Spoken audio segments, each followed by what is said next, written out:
with acting, when I went to college to study acting, it was very much the show must go on, and you will go on, and you cannot let down anyone else.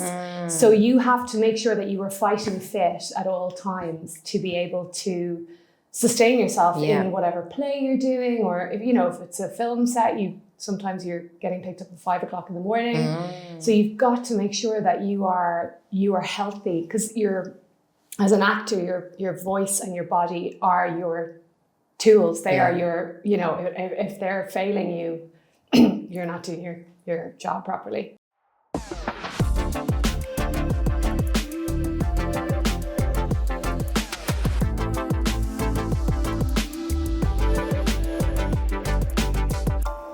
Welcome to the Silent Epidemic by Omniotherapy. I'm your host, Hatice Mehmet-Quirk. Today I'm joined by Annette Flynn, the founder of Anu Coaching, whose journey into wellness is deeply personal and beautifully human. With 20 years experience of working as an actor, Annette had always balanced her creative life with jobs that connected her to people and the world, including the travel industry.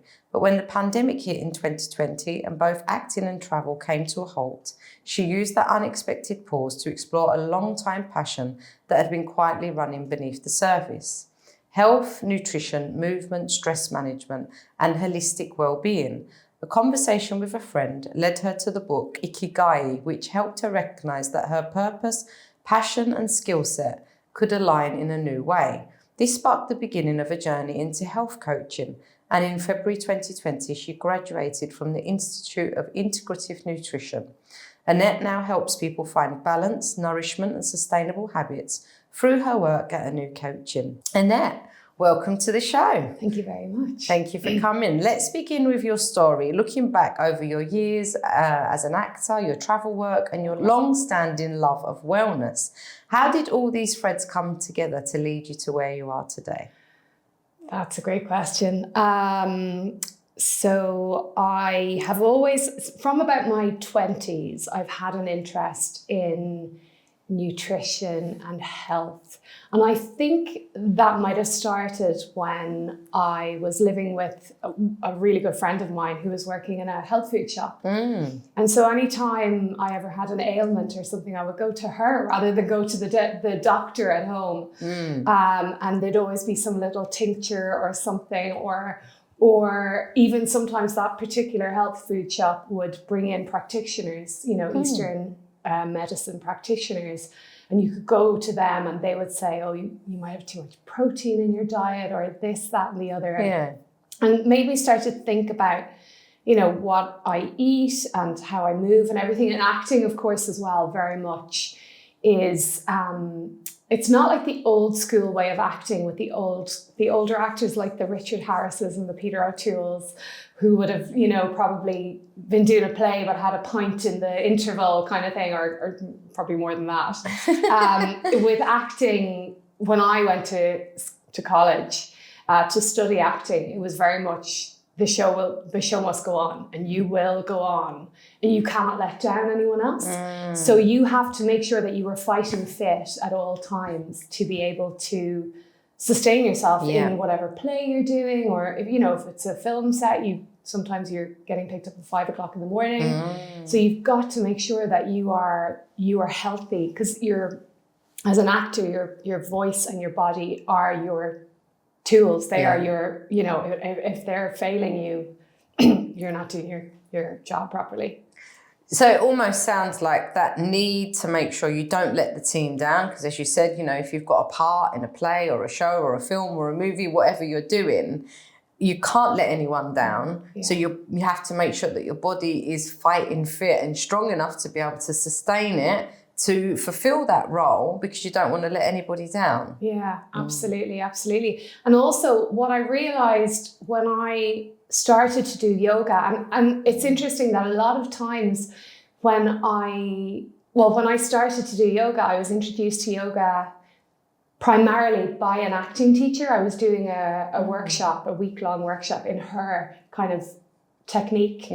And we started every morning with yoga. And she even said to us, bring your breakfast in. So we'll do the yoga on an empty stomach, and then we'll all sit around and we'll have our breakfast, which is actually lovely because it's a sense of community. Nice. And after that, I just kept the yoga going myself. And then I realized as well when I started learning yoga that sometimes some of our teachers in college, our acting teachers, would be doing yoga as part of our warm-ups. But they wouldn't necessarily label it. They wouldn't say this is yoga or we're doing sun salutations now or whatever. But then when I started learning yoga, I was like, oh, I've done this before. Yeah. So it was kind of, I suppose it was quite, it was brought into my life quite gently first and quite organically, and then realizing what it was. Good. So you spent over 20 years as an actor. During this time, what role did wellness rituals and routines play in your life? Well, so say if I'm doing a play, I'm not a great person for rituals. I would like to be better. It's something that I am coaching myself on, trying to get better with that. I do have some rituals, but as an actor, when you're doing a play, you go into a theatre and you have a call time. So you have to be in the theatre at a certain time. But because a play is, you have to, you have to reach the people in the back row with your voice. Most, I know West End shows nowadays most of them are mic'd, but generally, in my experience, I wasn't. So you would go into the theatre and you would do a physical warm-up and a vocal warm-up. And then get ready, put on whatever makeup you needed to put on, maybe go over your lines a little bit, do the same with your castmates, do a quick run of lines or whatever. That's a ritual. So that's, in some ways, that's very much taking care of your body and taking care of your voice for that reason. When you're doing shoots, film shoots or TV shoots, it's a different story because you're up so early and I would just drag myself out of bed and just get into whatever car is waiting there. But actually what I often do is when you're in the car, I would do some meditation. So I would just say to the driver, I'm going to meditate for a little while now. And that even for me is helpful. And then there's a lot of time waiting around in a trailer in your costume, in your makeup and hair. So you have to be careful, if I can, I'll do a little bit of yoga, but if the hair is gonna, I was wearing a wig on one and I thought I can't do yoga now because I'll upset the wig. But it sounds like there's something about grounding techniques and being in tune with your body that is required to fulfill your duties, like when you're on set, whatever the role you may be doing. Yeah, absolutely. And you said it, absolute grounding. Like it is about being grounded. If you're not grounded when you walk out on stage, you're not going to be present. So that's really, really important. And it also seems like that grounding technique has been there from the offset in all of the teaching that you've had, but weren't labelled as grounding as such. It was more just part of the process that you just learned and adapted to. But that grounding has always been there. Yeah, absolutely. And as you say, it wasn't necessarily labelled. We didn't know sometimes that was what was happening. And it was actually, because it was being introduced in such a gentle way, it was just becoming kind of part of ourselves and our rituals without even hammering it home or anything like that. Nice. You mentioned always being passionate about food, movement and meditation. When did that start? The food thing, I didn't grow up in a particularly foodie family or, I'm Irish. My family, the dinners were very meat, potatoes, veg, they weren't, my mom tried to be a little bit more experimental, but my dad liked his meat, potatoes and veg. And then it was in my 20s, I lived with a chef for a while, and then I lived with other people. And it was actually housemates that I lived with that really kind of instilled my love of food and my love of, I will read about food. I'll look at pictures of books, books with pictures of food or listen to podcasts about food. I love food. I watch TV programs, cooking programs. And so I love, I remember living with somebody before and she said, I hate grocery shopping. And I was like, I love grocery shopping. I love it. Any part of that process I really enjoy. So I suppose I'm learning all the time with food, what works. especially what works for me. And the movement, the yoga is a big part of my life. And then the meditation is something that I suppose maybe in the last 10 years I've started to incorporate.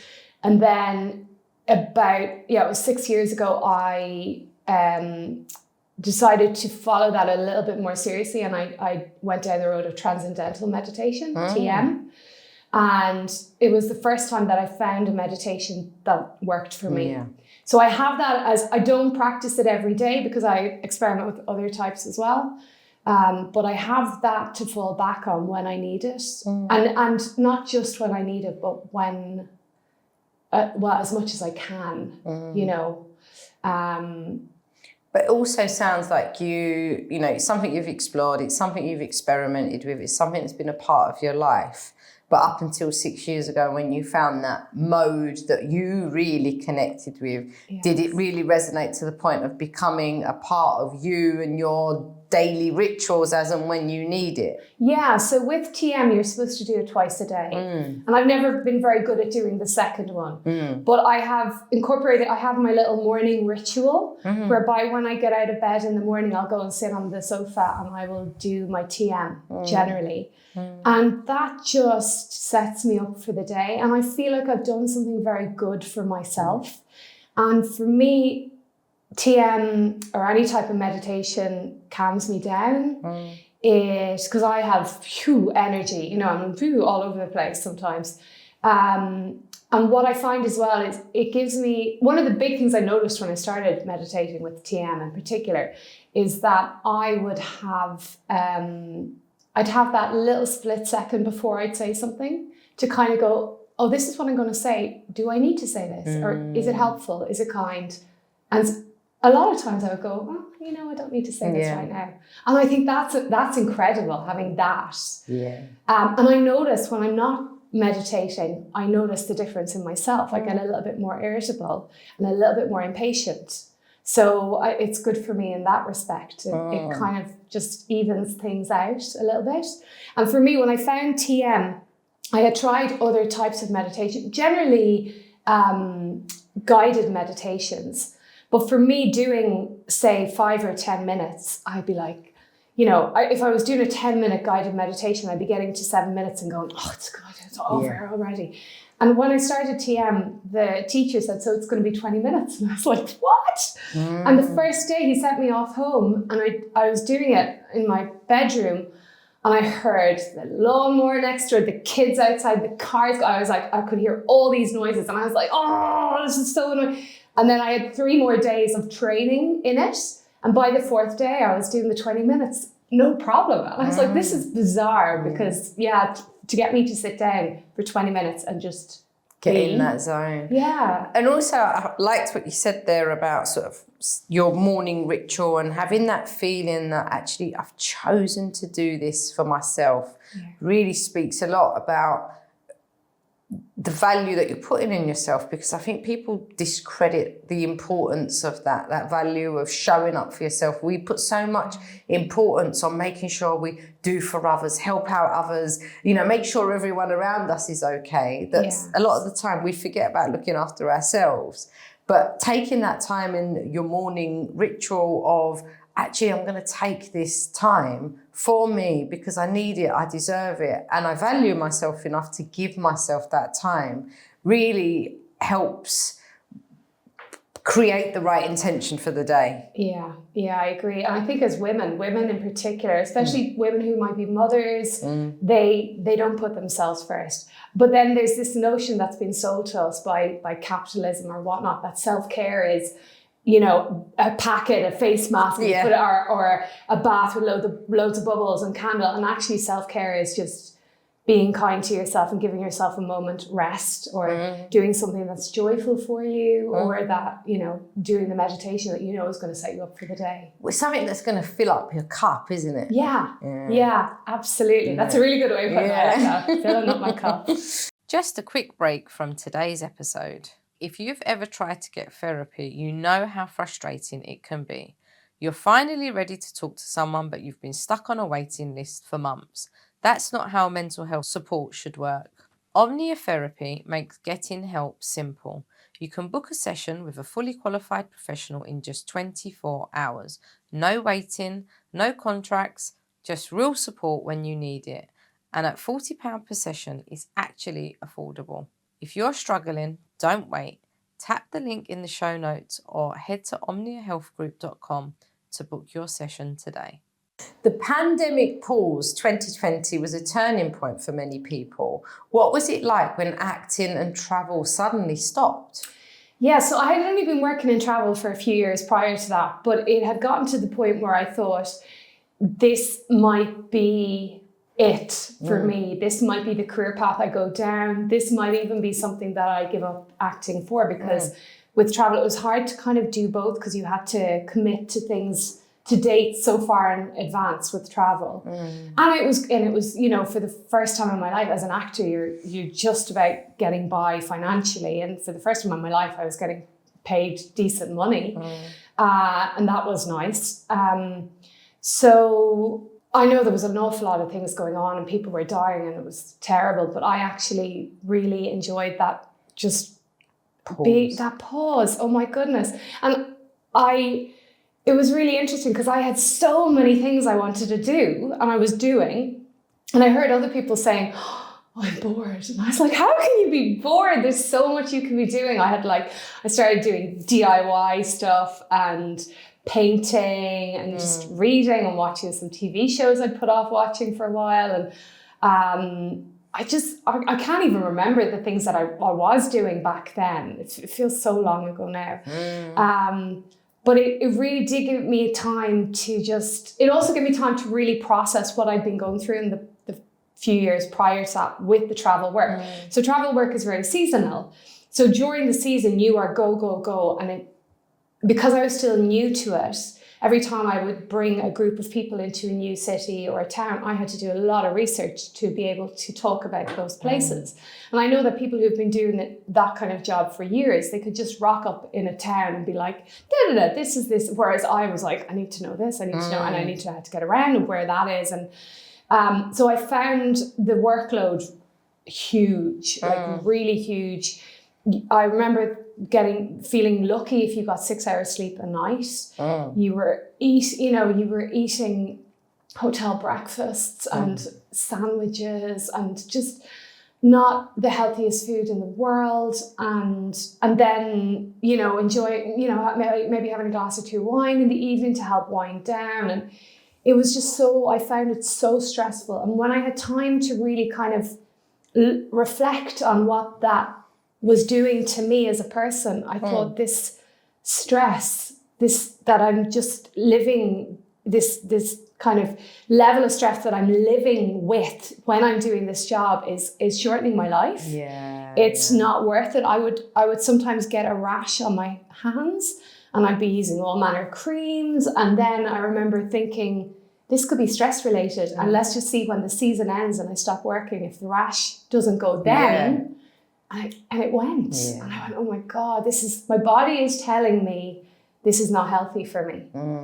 So it sounds like you had a real first-hand experience that where you are under high pressure, high stress, not eating properly, having a glass of wine at the end of the day where you think it's helping you to unwind, actually we're all contributing to your body telling you this isn't working for you. Yeah, absolutely. And I just thought, you know what, I don't want to die younger because I've worked in this industry. And I think that kind of work, that line of work can come easier to some people than others. It's a really interesting one. I'm actually not the most, I can organize when I need to, but it's not a skill that comes easily to me. So I think I have to work a little bit harder at that than other people. And if you imagine in a travel, so I was on the coaches, with like 50 people on maybe a 12-day tour, and they almost become children when they're on a tour. They just want you to tell them where to go and what to do. Yeah. So you have 50 kids who are all like, adults. Yeah.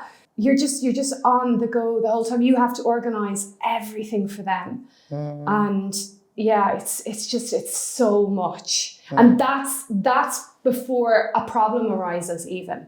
So then when you have something unexpected that happens that you have to deal with on top of it, it's a lot. it's just mind-blowing, yeah. Finding Ikigai, a friend encouraged you to read. What resonated with you the most?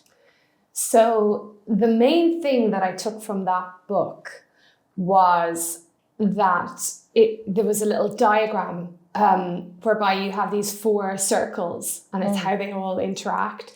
So the circles are, what do you love? What are you good at? What does the world need? And what can you make an income from?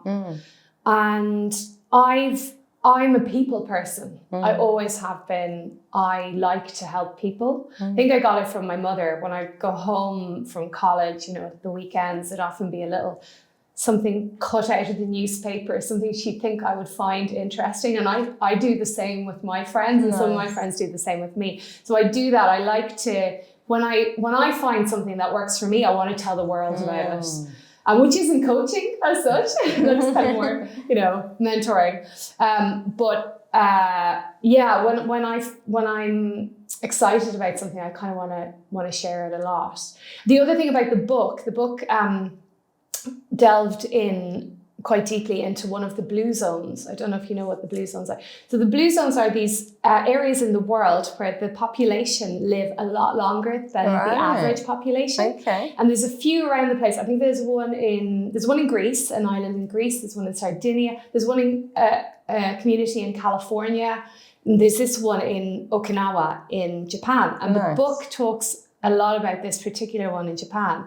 And it talks about how the people there have their routines. They're active into their 90s and 100s. And it's a very basic activity. Often it might be just walking or a little bit of light gardening where they're often growing their own vegetables. They've a great sense of community in that they all come together and they'll play cards or play whatever their traditional games are. They'll just come together and, have tea and talk. And I just thought that is really gorgeous. And I think in the world that we're living in, there's a lot of what they're doing in their lives that we're not doing. Yeah. A lot of that's been lost, hasn't it? Yeah. That, people have become creatures of sitting in front of the TV of an evening where, no community connection like there used to be. Like I remember growing up as a kid and everyone on the road knowing each other, like the neighbours and stuff. You don't get that anymore. No. There isn't that sense of community that there once was.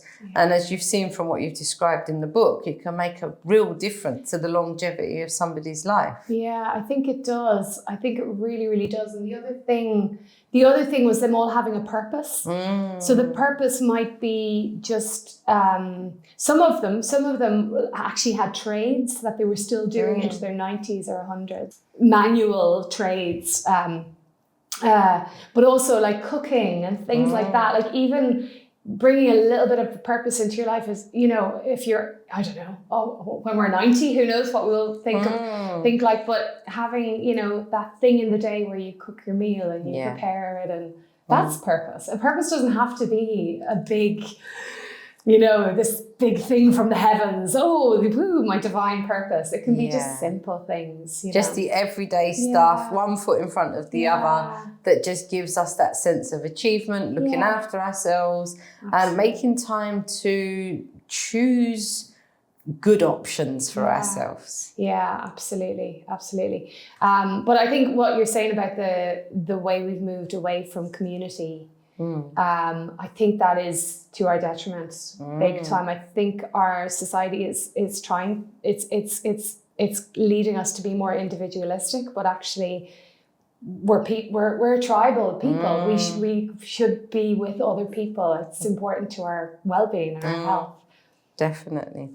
Just a quick break from today's episode. Let's talk about something that doesn't get enough attention: mental health at work. If you run a business, you've probably seen it. Stress, burnout, employees who aren't performing at their best because they're struggling. The problem?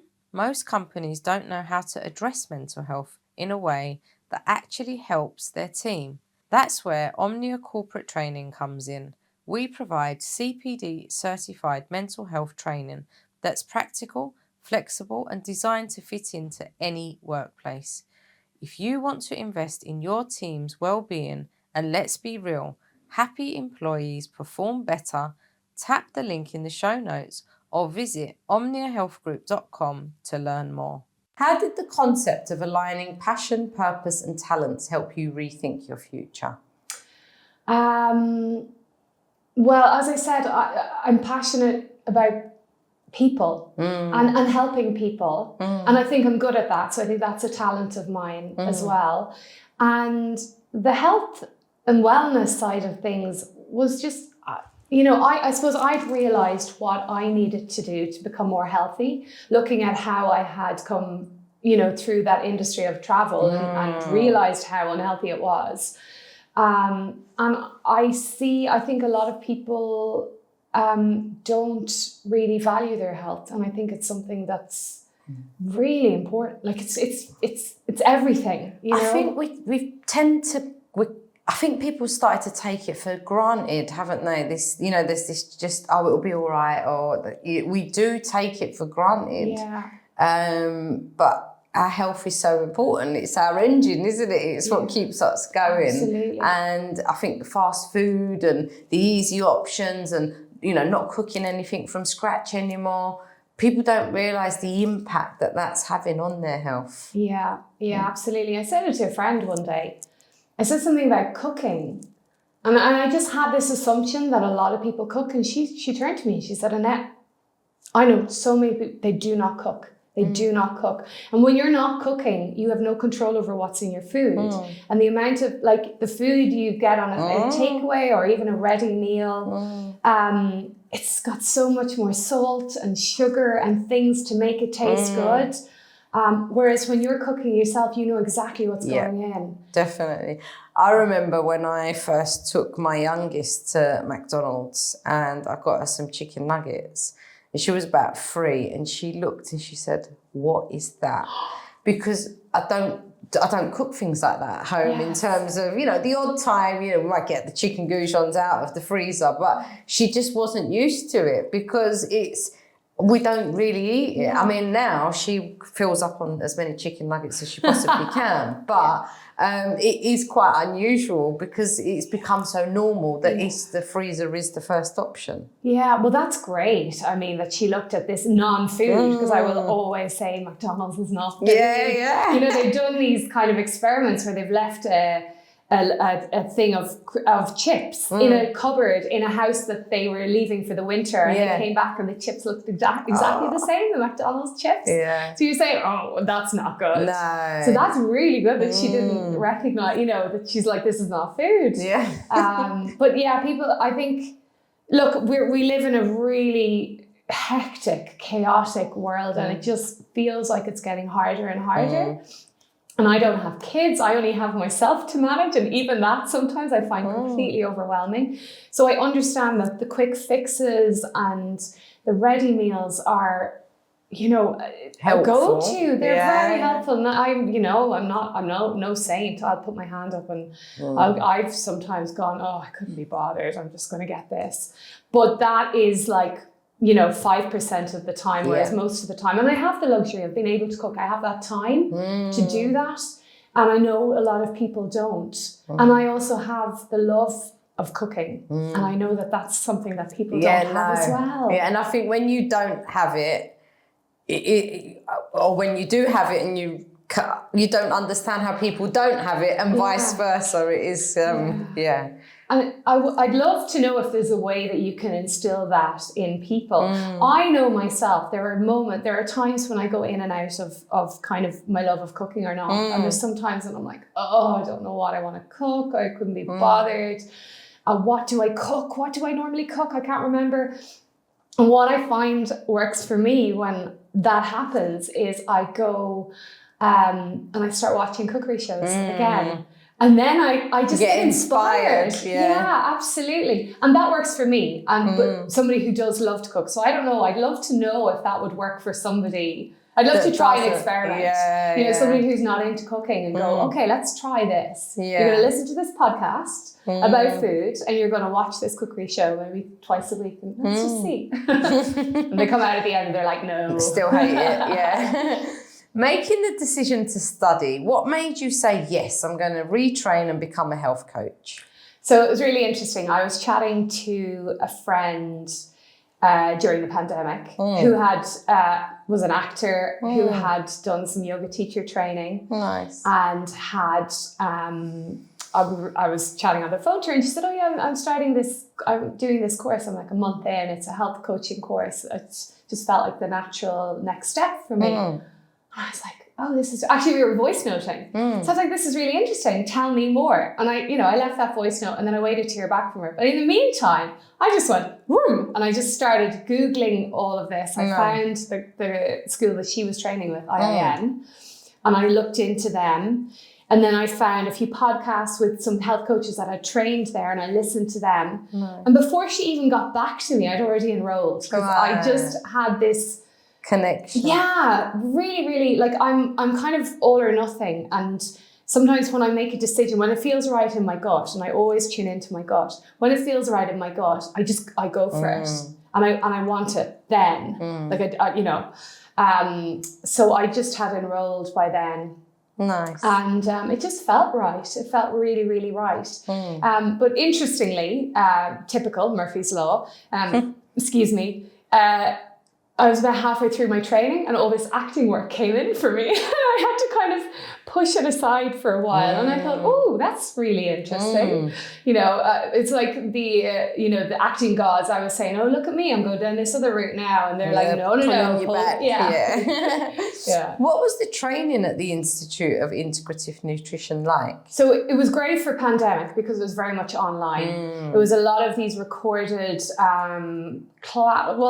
talks, really, I guess. And they brought in a lot of big speakers, a lot of people who would be in the health industry. It's an American school. It's based in New York. So mainly New York, or mainly American. But a lot of people at the top of their game. So that was really, really interesting. But also what I liked about it is they would sometimes show two sides of the same coin. So they wouldn't say, this is the way we're thinking. They would say, this is what's one theory is, and here's another theory. And, you can pick and choose. And I suppose with health coaching, there was a lot of information.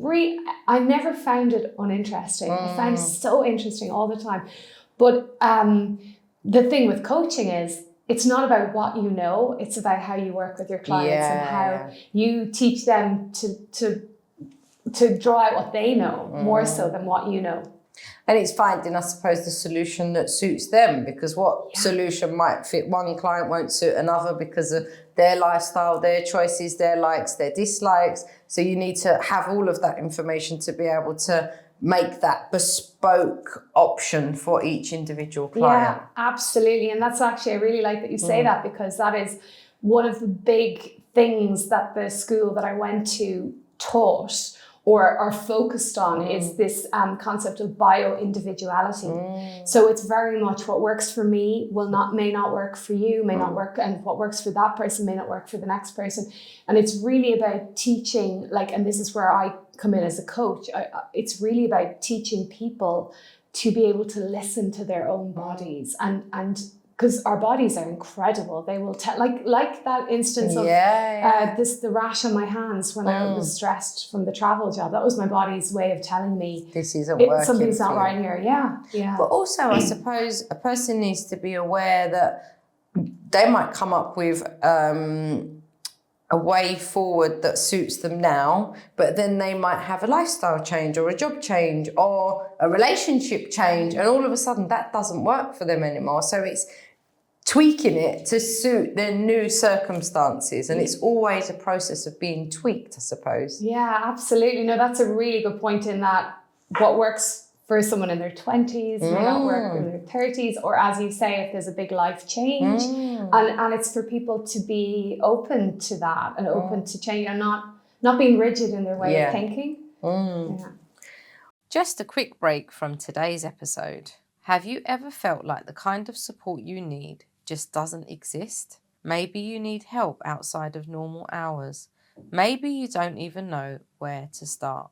That's why Omnia Neurodiscovery exists. We offer specialised, flexible mental health support, including intensive evening and weekend packages for people who need something different. If that sounds like what you've been looking for, don't wait. Tap the link in the show notes or visit omniahealthgroup.com to find out how we can help. What does Anu represent to you?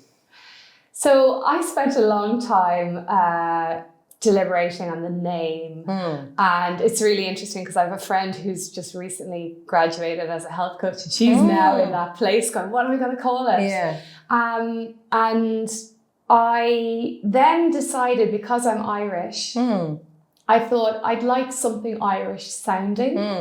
And Anu is actually, now there's different, people might have different thoughts on this, but there is the Celtic goddess, an Irish goddess of the earth, who is Anu or Danu. Right. And she represents regeneration and nurturing, as well as the rivers, the sea, the earth.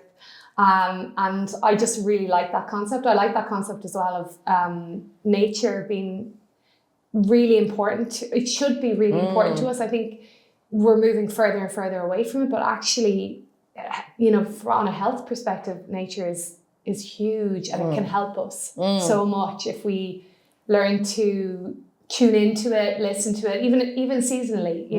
Like this is very much a time, and I'm very much a summer person.